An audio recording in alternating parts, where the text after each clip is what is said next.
Critique of Pure Reason, translated by Max Muller, 1881 edition. So we continue to read Introduction, page 1, paragraph 3.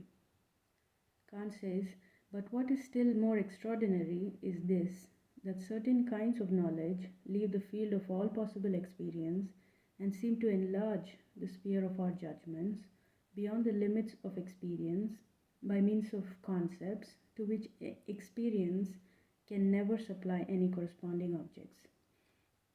So, in the first two paragraphs, if you can remember, he speaks about understanding being this realm of knowledge which is beyond sensuous experience. And now, in this paragraph here, he says that that kind of a priori knowledge is found in the form of judgments, and those judgments are nothing but concepts. And these concepts, these a priori concepts, can never find their objects in empirical experience. So he says concepts, these kind of concepts to which experience can never supply any corresponding objects. And it is in this very kind of knowledge which transcends the world of the senses and where experience can never guide nor correct us, that reason prosecutes its investigations, which by their importance we consider far more excellent and by their tendency far more elevated than anything the understanding can find in the sphere of phenomena. So here, by the sphere of phenomena, he means the sphere of experience, the sphere of empirical experience. So he says this kind of a priori knowledge, it transcends the world of senses. We must note here that Kant is not interested in experience when it comes to sensory input. And he says this kind of knowledge can neither guide us nor correct us, okay, because it is not dependent on experience. But this kind of knowledge is found in the form of reason. And then what reason does is, reason prosecutes its investigations. So reason can prosecute investigations. It cannot guide us, but it is about predicating. Reason is about predicating. And such knowledge is not obtained through experience or empirical experience, which by their importance we consider far more excellent. So he says reason is far more excellent than the knowledge that we gain through sensory experience. So he says that reason takes understanding beyond the realm of phenomena. Here I should mention that by phenomena he means something that we gain through sensory experience, something about the world. The information about a sensory object is phenomenon. He continues to say, nay, we risk rather anything, even at the peril of error, than that we should surrender such investigations either on the ground of their uncertainty or from any feeling of indifference or contempt. So he's saying that even if we risk uncertainty, it's the sensory experience will never give us knowledge which is certain, knowledge which is not indifferent. But reason can give us knowledge which is investigatory. You can investigate about something using reason. So he goes on to say, no, it might seem natural that after we have left the ground of experience, we should not at once proceed to erect an edifice with knowledge which we possess, without knowing whence it came, and trust to principles the origin of which is unknown, without having made sure of the safety of the foundations by means of careful examination. Here he says it is not enough to leave the realm of experience. The realm of experience is nonetheless important, because if we shun the realm of experience or sensory experience, we might end up in this realm of pure principles which are unvalidated. So he says we should be careful. We need sensory experiences, sensory input to base our judgments or concepts about the nature of the world using reason. So we must be careful here. It would seem natural, I say, that philosophers should first of all have asked the question how the mere understanding could arrive at all this knowledge a priori, and what extent, what truth, and what value it could possess. So he says here, philosophers have failed to understand from where this a priori knowledge comes from where our ability to form concepts or to predicate about the nature of the world comes from, without and the obvious answer is it comes from sensory experience, because sensory experience, he says, gives us that raw material. So he says without the raw material which is obtained from the senses, it is impossible to frame concepts about the nature of the world, because our window to the world is the senses. So it is understandable that he acknowledges the role of the senses in framing knowledge about the world. So he goes on to say, if we take natural to mean what is just and reasonable, then indeed nothing could be more natural. So he says natural knowledge, if it is just and reasonable, and indeed, we do not need something else. We can work with reason. But he says, if we understand by natural what takes place ordinarily, then on the contrary, nothing is more natural and more intelligible than that this examination should have been neglected for so long a time. So he says, natural is not just reasonable and just, it is much more. Natural is basically our knowledge, our natural knowledge about the nature of the world around us. So with mere reason, we cannot understand the whole of the whole world. We will need raw information. For one part of this knowledge, namely mathematical, has always been in possession of perfect trustworthiness. He says mathematical equations are trustworthy because mathematics works. Mathematics helps us framing predicates about the nature of the world, which are true, because 1 plus 1 is true.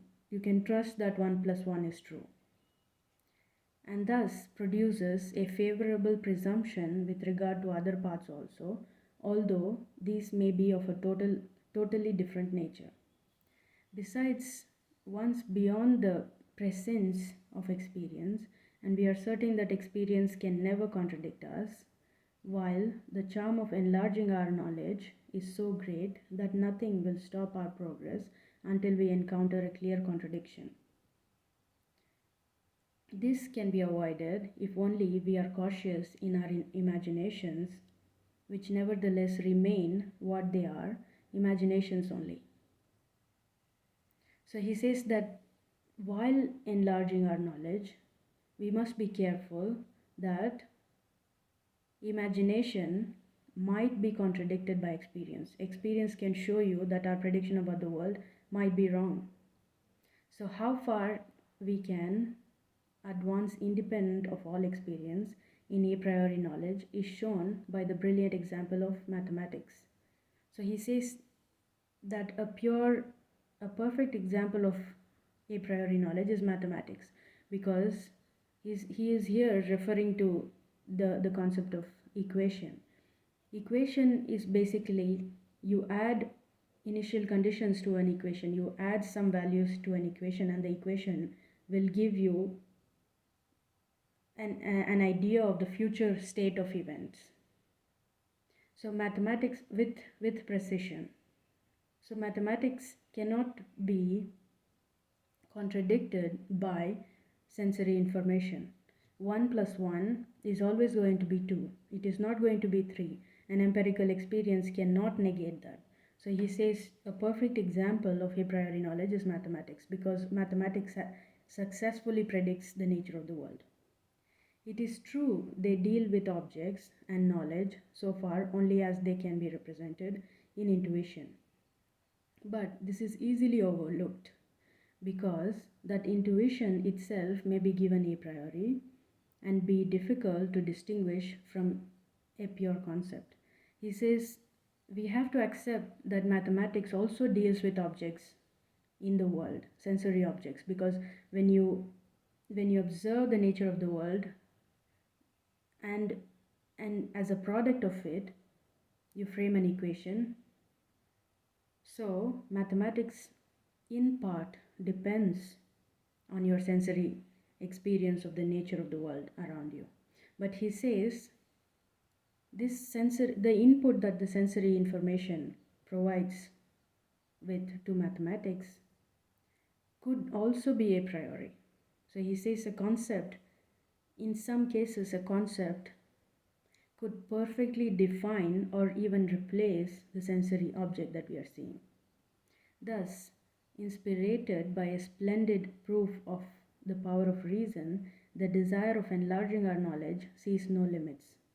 So he says there is room to enlarge our realm of knowledge beyond the realm of sensory input, sensory information, or sensory knowledge. The light dove, piercing in her easy flight the air and perceiving its resistance, imagines that flight would be easier still in empty space. It was thus that Plato left the world of sense as opposing so many hindrances to our understanding and ventured beyond on the wings of his ideas into the empty space of pure understanding. He says, it is because of this limited realm of understanding through sensory experience that Plato was impelled to leave the world of senses, and thus he ventured out of the senses because Plato was a pure idealist. He did not perceive that he was making no progress by these endeavors because he had no resistance as a fulcrum on which to rest or to apply his powers in order to cause the understanding to advance. But he says Plato did not perceive that he was making no progress, because obviously with idealism you can imagine all sorts of things, but he did not have a solid foundation, and which such solid foundation for a priori knowledge has to be in some way or another in empirical experience, which Kant says Plato overlooked, and that is the reason he did not make any progress. It is indeed a very common fate of human reason, first of all, to finish its speculative edifice as soon as possible, and then only to inquire whether the foundation be sure. So he says the foundation is important. In speculative reasoning, the foundation upon which you can predict the nature of the world through concepts is important. And that lies in empirical experience and not in the a priori or the pure realm that he calls. Then all sorts of excuses are made in order to assure us to its solidity or to decline together such a late and dangerous inquiry. So he says it's dangerous to base your knowledge only in the realm of imagination, because without a priori, without a proper foundation, it is dangerous to think only in terms of pure or a priori concepts. The reason why during the time of building we feel free from all anxiety and suspicion and believe in the apparent solidity of our foundation is this: perhaps the greatest portion of what our reason finds to do consists in the analysis of our concepts of objects. So he says the greatest achievement of reason is that it helps us frame concepts about objects. This gives us a great deal of knowledge, which, though it consists in no more in simplifications and explanations of what is comprehended in our concepts, though in a confused manner, is yet considered as equal, at least in form, to new knowledge. So he says new concepts are assumed to be new kind of knowledge without even thinking about the basis. So you can think about a unicorn. It is quite easy to think about a unicorn, but can we consider it as a new piece of knowledge that can be validated in the real world? because you will not find a unicorn in the real world. So what is he's saying, what is the point of having a concept of unicorn in your head if you cannot find it in the real world? It only separates and arranges our concepts. It does not enlarge them in matter or contents. He says thinking about various concepts, imagining various concepts will only enlarge our depository in some sense of concepts, but it will not enlarge our knowledge per se in terms of matter and contents. So the material part of experience is still relevant. Kant does not get rid of matter, contents of experience, which is merely gained through empirical experience or through sensory exposure to the world. As by this process we gain a kind of real knowledge a priori, which progresses safely and usefully, it happens to our reason without being aware of it, appropriates under this pretense propositions of a totally different character, adding to given concepts new and strange ones a priori, without knowing whence they came, nay, without even thinking of such a question. So he says it's easy to think about concepts, to think about new concepts, but it's also even more important to know from where those concepts came from and how important those concepts are in our ability to understand the nature of the world. Because for Kant, the idea about the idea of reason is not to lose ourselves in the realm of idealism in the sense of thinking about new concepts and using our reasoning capacity, but he's saying we also have to think about the foundation. We also have to think about where the knowledge that we gain through concepts is coming from. How is it relevant to our experience of the world? So he says, I shall therefore at the very outset treat of the distinction between these two kinds of knowledge. So he says there are two kinds of knowledge, a priori and a posteriori, and both are important. You cannot get rid of the realm of sensory experience to enlarge your sphere of understanding and to enlarge your sphere of knowledge.